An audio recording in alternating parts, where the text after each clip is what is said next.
दोस्तों, आप सुनना शुरू कर चुके हैं जज्बातों का जहां वेद जावेद अख्तर। और आज मैं आपके सामने लेकर आया हूं शर्लक होम्स की बहुत ही सनसनीखेज कहानी मृत्यु बीज। तो आइए इस कहानी को जल्दी से सुनते हैं। और हाँ, चैनल को तो सब्सक्राइब कर ही लिया होगा और अभी तक नहीं किया है तो जल्दी से कर लीजिए, जिससे आपको आने वाली कहानी आसानी से मिल पाए। तो चलिए जल्दी से कहानी शुरू करते हैं। जब मैं शर्लक होम्स के 82 से 90 तक के मामलों के अभिलेख देखता हूं तो मुझे बहुत से ऐसे मामले मिलते हैं जिनमें विचित्र और रोचक गुण होते हैं। ये जानना सरल नहीं होता कि किसका चयन किया जाए और किसे छोड़ दिया जाए। कुछ पहले ही अखबारों के माध्यम से बहुत ज़्यादा फेमस हो चुके थे और दूसरों में किसी विशिष्ट गुण का अभाव है जो मेरे मित्र की खासियत बताते हों। इन मामलों में एक मामला है जो अपने विवरण और हिला देने वाले परिणाम में उदाहरण देने योग्य है। मैं इसका वर्णन करने का लालच रोक नहीं पा रहा हूँ।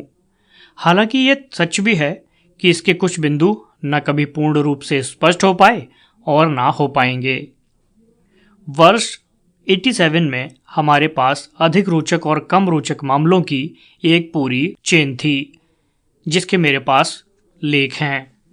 वर्ष भर के इन मामलों में पैराडोल चैम्बर, मेंडिकेंट समिति, सोफी एंडरसन, उफा द्वीप के ग्रीस पैटरसन और कैम्बरवेल के जहर कांड में मृतक की घड़ी में चाबी भरकर शर्लक होम्स ये साबित करने में समर्थ था कि इसे 2 घंटे पूर्व चाबी दी गई थी और इस तरह मरने वाला 2 घंटे पूर्व बिस्तर में गया था।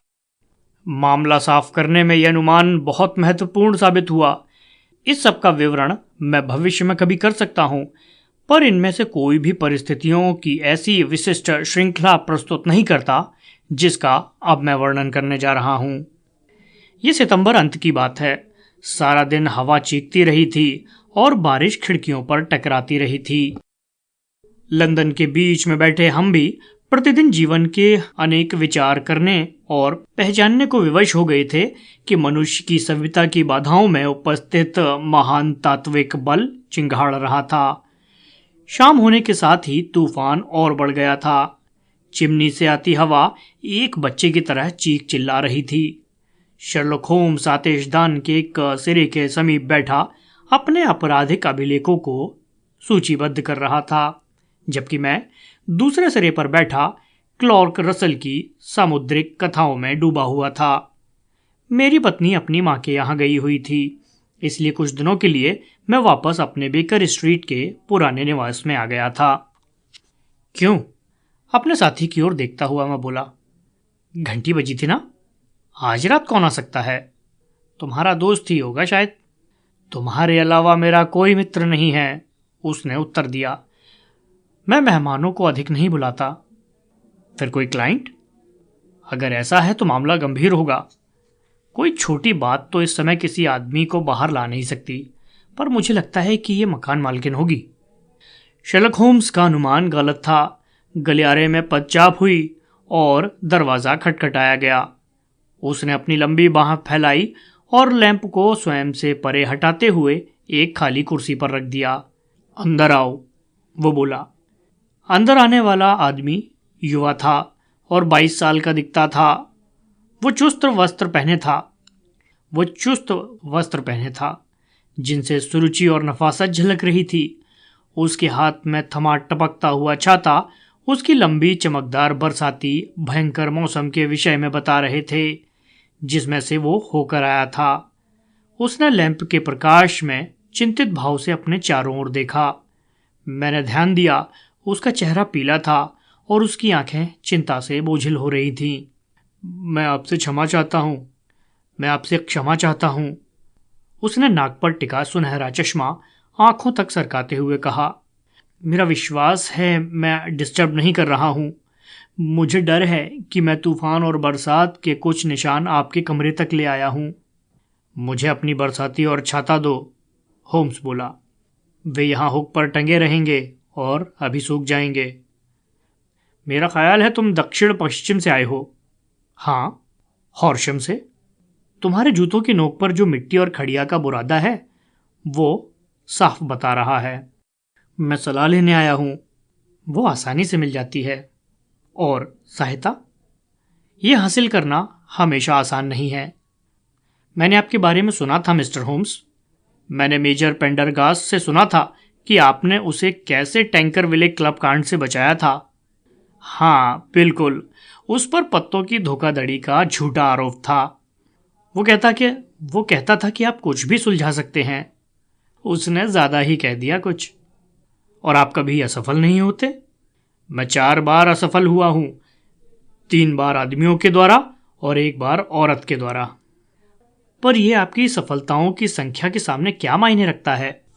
यह सच है कि मैं ज्यादातर सफल ही होता हूं। आप मेरे मामले में भी सफल हो सकते हैं।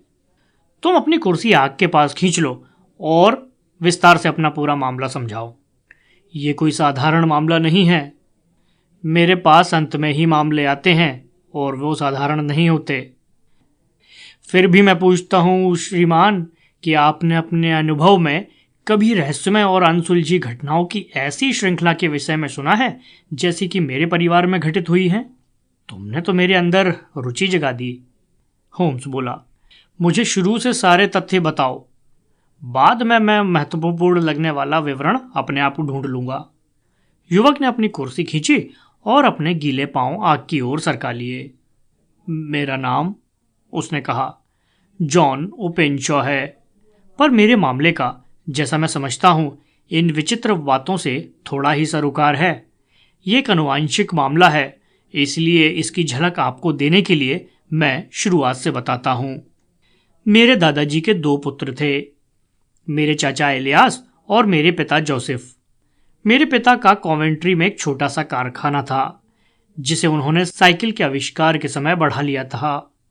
वह ओपेंशा के ना टूटने वाले टायरों के अधिकृत स्वामी थे। उनका बिजनेस इतना सफल हुआ कि वो इसे बेचकर इससे मिलने वाली धनराशि में आराम से अपना जीवन यापन कर रहे थे। मेरे चाचा इलियास जब युवा थे तो अमेरिका के प्रवासी हो गए थे और फ्लोरिडा में पौधों का काम करते थे। उनका बिजनेस भी बढ़िया चल रहा था। सिविल वॉर के समय जब जैक्सन सेना में थे और बाद में हुड, जहां वो कर्नल हो गए थे, जब ली ने समर्पण कर दिया, मेरे चाचा वापस आ गए और 3-4 वर्षों तक वहां रहे।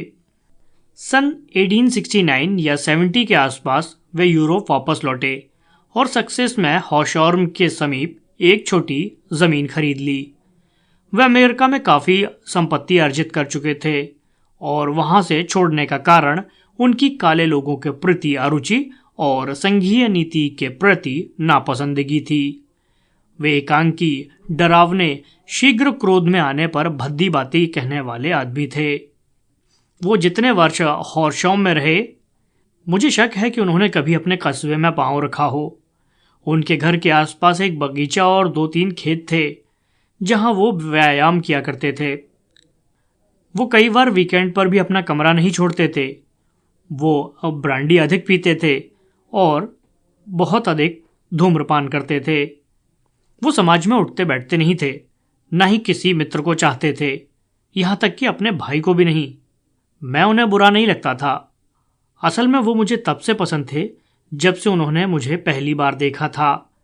तब मैं 12 साल के करीब होऊंगा। ये सन 1878 की बात है और इसके बाद वे 8-9 साल इंग्लैंड में रहे थे। उन्होंने अपने साथ रखने के लिए मुझे अपने पिता से मांग लिया था। उनका व्यवहार मेरे प्रति बहुत अच्छा था। जब वो खुश होते तो मेरे साथ खेला करते। नौकरों और बिजनेस के लोगों के सामने वो मुझे अपने प्रतिनिधि के रूप में प्रस्तुत करते थे। इसलिए 16 साल का होते होते मैं घर का पूरा मालिक बन चुका था। मेरे पास सारी चाबियां होती थीं और मैं जहां जाना चाहता जाता और जो करना चाहता था करता था। मात्र एक अपवाद था कि उनके अधिकार में मात्र एक अटारी वाला कमरा था जिस पर हमेशा ताला लगा रहता था। उसमें प्रवेश करने की मुझे या किसी को भी कभी अनुमति नहीं देते थे। एक लड़के की उत्सुकतावश मैंने चाबी के छेद में से झांका, किंतु मैं पुराने बक्सों और गठरियों के अलावा कुछ नहीं देख पाया। एक दिन, यह मार्च 1883 की बात है, मेज पर विदेशी टिकट लगा हुआ एक लिफाफा पड़ा था। पत्र प्राप्त करना उनके लिए साधारण बात न थी, क्योंकि उनके सारे बिल नकद अदा हुए करते थे और उनका किसी प्रकार का कोई मित्र भी ना था। भारत से? वह उसे उठाते हुए बोला। पौंडीचेरी का डाक चिन्ह है, ये क्या हो सकता है? शीघ्रता से इसे खोलने पर संतरे के 5 सूखे हुए बीज उछलकर उनकी तश्तरी में गिर पड़े। मैंने इस पर हंसना शुरू कर दिया, लेकिन उनके चेहरे को देखकर मेरी हंसी मेरे होंठों पर चिपक कर रह गई।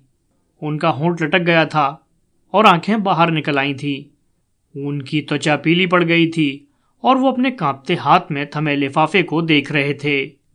के वो चिल्लाए और फिर हे भगवान, हे भगवान। क्या बात है चाचा? मैं चिल्लाया। मृत्यु, वो बोले और मुझे भय से कांपता हुआ छोड़कर उठे और अपने कमरे में चले गए। मैंने लिफाफा उठाया और अंदर की ओर गोंद के ठीक ऊपर लाल प्रतीक देखा।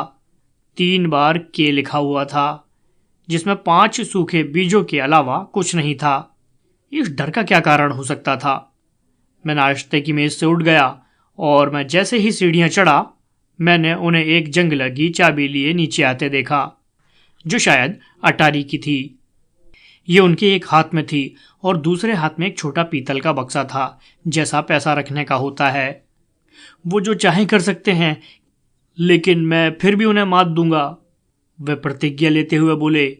मैरी से कहो कि आज मेरे कमरे में आग जला दे और हॉशॉर्म के वकील फॉरदेन को बुला ले। जैसा वो बोले थे, मैंने वैसा किया। जब वकील पहुंचा, मुझे ऊपर कमरे में आने के लिए कहा गया। आग तेज जल रही थी और आतिशदान में जले कागज जैसी काली फूली राख का ढेर पड़ा था, जबकि इसके बगल में एक पीतल का बक्सा खुला हुआ खाली पड़ा था। मैंने जैसे ही बक्सा देखा तो पाया कि ढक्कन पर के अंकित था, जैसे सुबह लिफाफे पर पढ़ा था। मैं चाहता हूं जॉन, मेरे चाचा ने कहा, कि तुम मेरी वसीयत के साक्षी बनो। मैं अपनी संपत्ति और इसके सारे लाभ और इसकी सारी हानियों के साथ अपने भाई तुम्हारे पिता के लिए छोड़ता हूं, जो कि निसंदेह तुम्हें उत्तराधिकार में मिलेगी। यदि तुम इसका शांतिपूर्वक आनंद उठा सको तो बहुत अच्छी बात है। यदि तुम्हें लगे कि तुम नहीं उठा सकते तो मेरी सलाह मानना, मेरे पुत्र और इसे अपने घोर शत्रु के लिए छोड़ देना।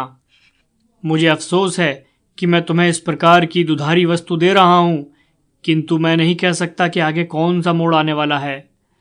कृपया श्री फारदेम जहां कहते हैं वहां हस्ताक्षर कर दो। मैंने निर्देशानुसार हस्ताक्षर कर दिए और वकील उन्हें लेकर अपने साथ चला गया। जैसा आप सोच सकते हैं कि इस घटना ने मुझ पर बहुत गहरा प्रभाव डाला और मैंने इस पर विचार किया और हर प्रकार से अपने दिमाग में इसे घुमाया, लेकिन कुछ समझ नहीं सका। इसने जो भय की भावना मेरे पीछे छोड़ी थी, उससे मैं उभर नहीं पाया। हालांकि कई सप्ताह बीत जाने के बाद ये संवेदना थोड़ी कम तेज हो गई थी और हमारे रोजाना के जीवन में व्यवधान डालने वाली भी कोई बात नहीं हुई थी। पर मैं अपने चाचा में कुछ परिवर्तन देख रहा था। वे अब पहले से भी अधिक पीते थे और समाज से बिल्कुल ही कट चुके थे। वे अपना ज्यादातर वक्त अपने कमरे में बिताते थे, जो उनके द्वारा अंदर से बंद रहता था। पर वे यदाकदा नशे की हालत में गुस्सा होते हुए घर से बाहर निकलते और हाथ में थमी रिवॉल्वर से बगीचे के चारों तरफ गोलियां बरसाते। वो चिल्लाते थे कि वे किसी आदमी से डरते नहीं हैं। एक आदमी तो क्या, शैतान भी उसे एक बाड़े में बंद भेड़ की तरह नहीं रख सकता। जब गुस्से के दौरे समाप्त हो जाते, वे जल्दी से दरवाजे में घुस जाते और अपने पीछे ताला लगाकर इसे बंद कर लेते, उसी तरह जैसे कोई अपनी आत्मा की गहराई में बसे डर के कारण करता है।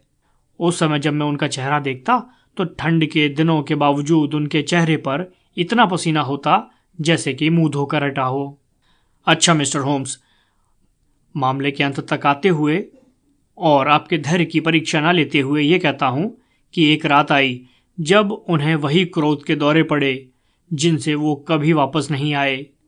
जब हम उन्हें खोजने गए तो हमने उन्हें बगीचे के निचले सिरे पर मौजूद काई से हरे तालाब में औंधे मुंह पड़े पाया। चोट का कोई निशान नहीं था और पानी 2 फुट गहरा था। इसलिए निर्णयकर्ताओं ने उनके एकांकीपन को जानते हुए इसे आत्महत्या मान लिया। पर मैं, जो ये जानता था कि उन्हें मृत्यु के विचार से ही कितना भय था, मुझे ये मानने में स्वयं भारी संघर्ष करना पड़ रहा था कि वो ऐसा करने के लिए अपने मार्ग से हट गए थे। फिर मामला शांत हो गया और मेरे पिता ने जायदाद और लगभग 14,000 पाउंड जो बैंक में थे अपने अधिकार में ले लिए। एक पल रुको, होम्स ने टोका। मैं देखता हूं कि तुम्हारा कहना असाधारण है। ऐसा मैंने आज तक नहीं सुना। तुम्हारे चाचा द्वारा पत्र प्राप्ति और उनकी कथित आत्महत्या की मुझे तारीख दो। पत्र 10 मार्च 1883 को पहुंचा। उसकी मृत्यु 7 सप्ताह बाद हुई, 2 मई की रात को। शुक्रिया, आगे कहो। जब मेरे पिता ने हॉर्शोम की जायदाद को कब्जे में कर लिया, उन्होंने मेरी रिक्वेस्ट पर सदैव बंद रहने वाली अटारी का ध्यान से निरीक्षण किया। हमने यहाँ पीतल का बक्सा पाया, हालांकि इसमें रखा सामान नष्ट कर दिया गया था। इसके कवर के अंदर से एक पर्ची चिपकी हुई थी जिस पर के लिखा था और उसके नीचे पत्र, मेमो, रसीदें और एक पुस्तिका लिखा था। हमने सोचा कि ये उन कागजों के संदर्भ में था जिन्हें कर्नल ओपेंचो ने नष्ट कर दिया था। शेष अटारी में कुछ अधिक इम्पोर्टेंट नहीं था, सिवाय बहुत से बिखरे कागजों और पुस्तिकाओं के, जिनमें मेरे चाचा के अमेरिका के जीवन के विषय में लिखा था। उनमें कुछ युद्ध के समय के थे और उनसे पता लगता था कि उन्होंने अपने कर्तव्य का पालन भली प्रकार किया था और एक वीर योद्धा होने की प्रतिष्ठा कमाई थी। अन्य कागज दक्षिणी प्रांतों के दोबारा निर्माण के समय के थे और ज़्यादातर राजनीति से संबंधित थे, क्योंकि उन्होंने उत्तर से आए राजनीतिज्ञों के विरोध में सक्रिय भाग लिया था। ये 84 की बात है, जब मेरे पिता हॉर्शोम रहने आए थे और जनवरी 85 तक सब कुछ जितना बढ़िया चल सकता था चला। नई साल के चौथे दिन जब हम नाश्ते की मेज पर बैठे हुए थे, मैंने अपने पिता को आश्चर्य से तेज आवाज में चिल्लाते हुए सुना। वे वहां बैठे थे और उनके एक हाथ में अभी खोला गया एक लिफाफा था और दूसरे हाथ की पसरी हथेली में संतरे के 5 सूखे बीज थे। वो कर्नल के विषय में सदैव मेरी कहानी पर हंसा करते थे, लेकिन अब जब वही बात उनके साथ घटी तो वो बहुत भयभीत और उलझन में दिखाई दिए। क्यों जॉन, इसका क्या मतलब हुआ? वो बड़बड़ाए। मेरा दिल डूब रहा था। ये के है, मैंने कहा। उन्होंने लिफाफे के भीतर झांका। ऐसा ही है, वो चिल्लाए। वही अक्षर हैं, पर उनके ऊपर क्या लिखा है? कागज सूर्य घड़ी पर रख दो। मैंने उनके कंधे के ऊपर से झांकते हुए पढ़ा। कौन से कागज, कौन सी सूर्य घड़ी? उन्होंने पूछा। बगीचे वाली सूर्य घड़ी, और कोई है ही नहीं, मैंने कहा। लेकिन कागज वो होंगे जिन्हें नष्ट कर दिया गया है। वो अपना साहस एकत्रित करते हुए बोले। हम यहाँ एक सभ्य क्षेत्र में हैं और इस प्रकार की मूर्खता नहीं झेल सकते। ये कहाँ से आया है? डुंडी से, मैंने डाक चिन्ह देखते हुए कहा। ये एक मजाक है, वो बोले। मुझे सूर्य घड़ियों और कागजों का क्या करना है? मैं इस तरह की बेहुदा बातों पर ध्यान नहीं दूंगा। मुझे निश्चित तौर पर पुलिस को बताना चाहिए, मैंने कहा। और मेरे कष्ट पर हंसना चाहिए? ऐसा कुछ नहीं करना। मुझे करने दो। नहीं, मैंने तुम्हें मना किया है ना। मैं इस तरह की बेहूदगी का तमाशा नहीं चाहता। उनसे बहस करना बेकार था, क्योंकि वो बहुत अड़ियल किस्म के आदमी थे। मैं अपने मन में मना करने के आदेश लिए चला गया। इस लेटर के आने के तीसरे दिन मेरे पिता घर से अपने पुराने मित्र मेजर फ्रीबॉडी से मिलने गए, जो पोर्ट्स डाउन पहाड़ी पर स्थित किलों में से एक का प्रभारी है। मैं खुश था कि उन्हें जाना चाहिए था, क्योंकि मुझे लग रहा था कि जब वो घर से दूर थे तो खतरे से बाहर थे। इसमें मैं गलती पर था। उनकी गैर मौजूदगी के दूसरे दिन मुझे मेजर द्वारा भेजा गया तार प्राप्त हुआ। उसने मुझे तुरंत पहुंचने का आग्रह किया था। मेरे पिता पड़ोस में खुले पड़े खड़िया के गड्ढे में गिर गए थे और अचेत थे। उनकी खोपड़ी खुल गई थी। मैंने वहां जाने की शीघ्रता की, पर वो अपनी चेतन अवस्था में लौटे बिना ही स्वर्ग सिधार गए। ऐसा लगता था जैसे वो गोधुली में फोरेहैम से लौट रहे थे, और चूंकि गांवों से वो अनजान थे और खड़िया के गड्ढे खुले पड़े थे। निर्णायक गण ने बेहिचक इसे दुर्घटना के कारण मृत्यु घोषित कर दिया। उनकी मौत से जुड़े हर तथ्य का मैंने सावधानी से परीक्षण किया, लेकिन मैं ऐसा कुछ भी पाने में असमर्थ रहा जिससे इसे हत्या कहा जा सकता था। हिंसा का कोई निशान नहीं था, कोई पैरों के निशान नहीं थे, कोई लूट नहीं हुई थी और